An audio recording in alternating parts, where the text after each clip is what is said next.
মূলো খেতে আমাদের কিন্তু কারোরই ভালো লাগে না, কিন্তু বিশ্বাস করো বন্ধুরা, এইভাবে যদি তোমরা একবার মূলো তৈরি করে দেখো তাহলে তোমরা কিন্তু প্রত্যেক দিন এইটুকু বলতে পারি মূলো কিন্তু বাজার থেকে কিনে আনবে।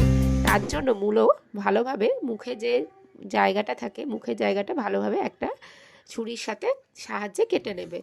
কেটে নিয়ে মূলোটা ভালোভাবে ধুয়ে নেবে। ধুয়ে নিয়ে একটা গ্রেটারের সাহায্যে মূলো ভালোভাবে গ্রেট করে নেবে। যেভাবে আমরা লাউ বা অন্য সবজি যেমন ঝিরিঝিরি করে কাটি সেভাবে মেশিনের সাহায্যে একটু গ্রেট করে কেটে নাও। কেটে নেবার পর দেখো মূলোটা কতটা সুন্দর গ্রেড হয়ে গেছে, একেবারে ঝিরিঝিরি হয়ে গেছে। এবার কড়াইতে তেল গরম করো, তেল গরম করে তাতে দিয়ে দাও একটু তেজপাতা ফোড়ন, আর দিয়ে দাও একটু পাঁচ ফোড়ন, আর অবশ্যই দিয়ে দেবে কিন্তু হিং, কারণ আমাদের নিরামিষ রান্নায় হিং কিন্তু ভীষণ জরুরি। হিং দিলে আমাদের কিন্তু রান্নার টেস্টটা কিন্তু একেবারে বদলে যায়। মাছ বা মাংসের বদলে হিং কিন্তু আমাদের নিরামিষ রান্নায় দিলে ভীষণ ভালো লাগে আর খেতেও খুব ভালো হয়। এইবার মূলোগুলো দিয়ে তাতে একটু লবণ, একটু হলুদ আর একটা লঙ্কা তোমরা দিয়ে দেবে।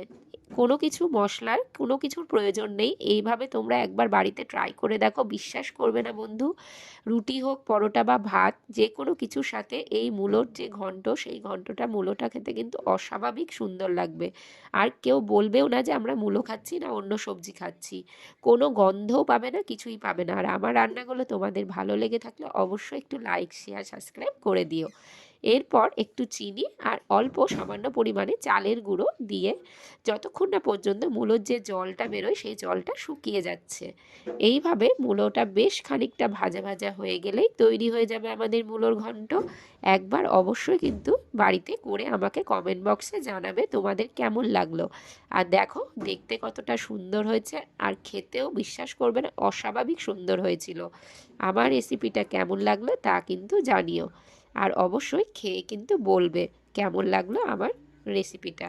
আর কে কোথা থেকে আমার লাইভ দেখছো, আমার এই রেসিপিগুলো দেখছো তা কিন্তু জানাতে ভুলবে না।